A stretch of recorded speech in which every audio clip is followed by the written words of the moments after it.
Cette chronique est une présentation d'Intersport Lac-Mégantic.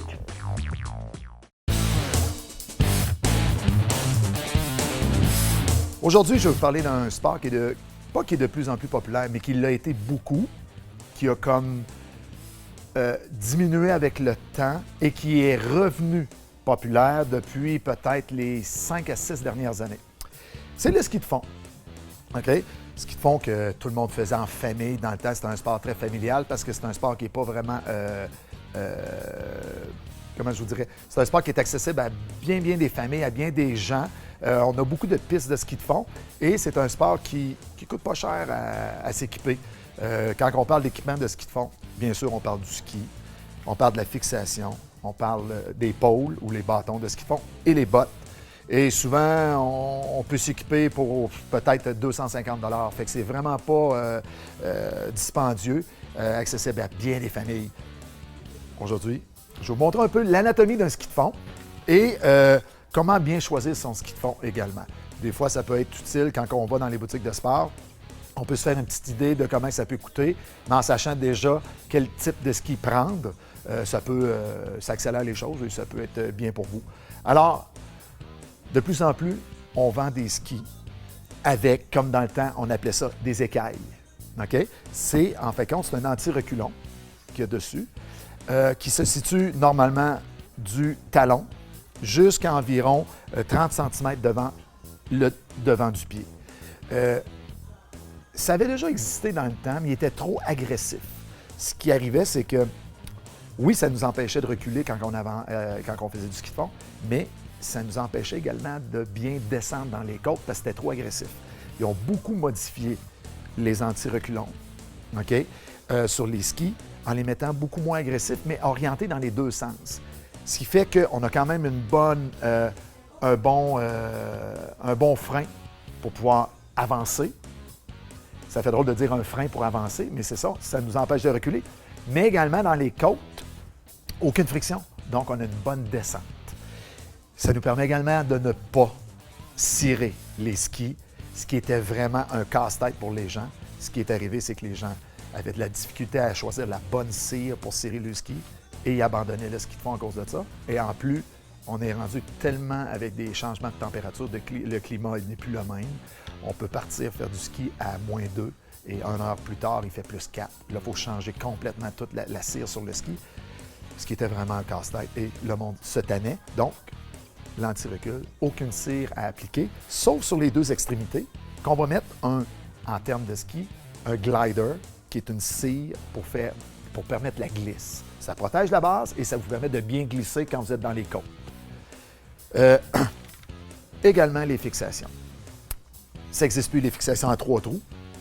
Ça n'existe plus. On arrive à présent avec des fixations automatiques ou semi-automatiques. C'est que beaucoup moins difficile à embarquer la botte sur la fixation, premièrement.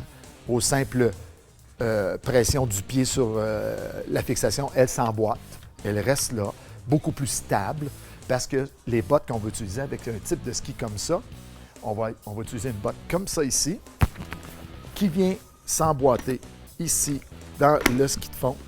Et on a simplement à faire une pression et il embarque tout simplement. Reste ça.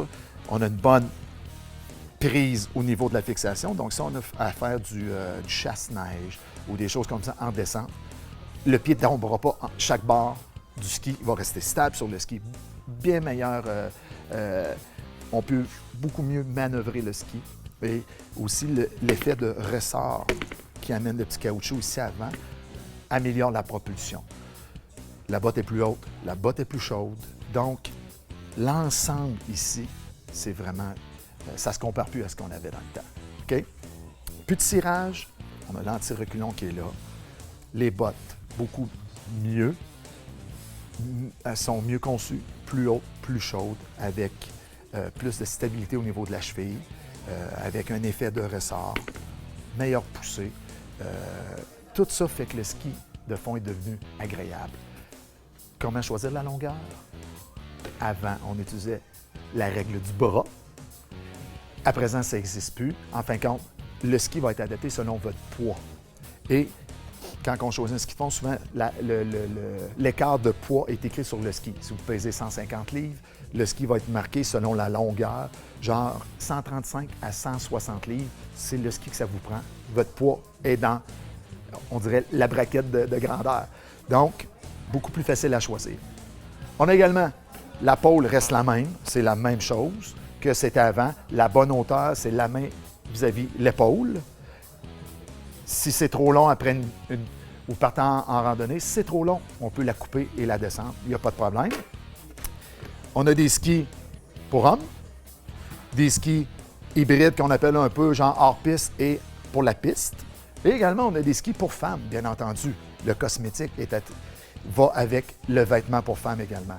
C'est très bien. Et une dernière chose pour terminer, vraiment de quoi de génial qui a été inventé, pas qui a été inventé, mais qui a pris de l'ampleur, c'est le ski pour jeunes avec la fixation en main. Il n'y a pas besoin de bottes de ski de fond, il y a simplement à prendre sa botte d'hiver, il la rentre ici avec les sangles de velcro, anti-recul, on a des pôles, je pense 69,99, on est équipé au complet pour les enfants. Ils nous suivent, ils ne chialeront pas, on va avoir une belle journée en famille.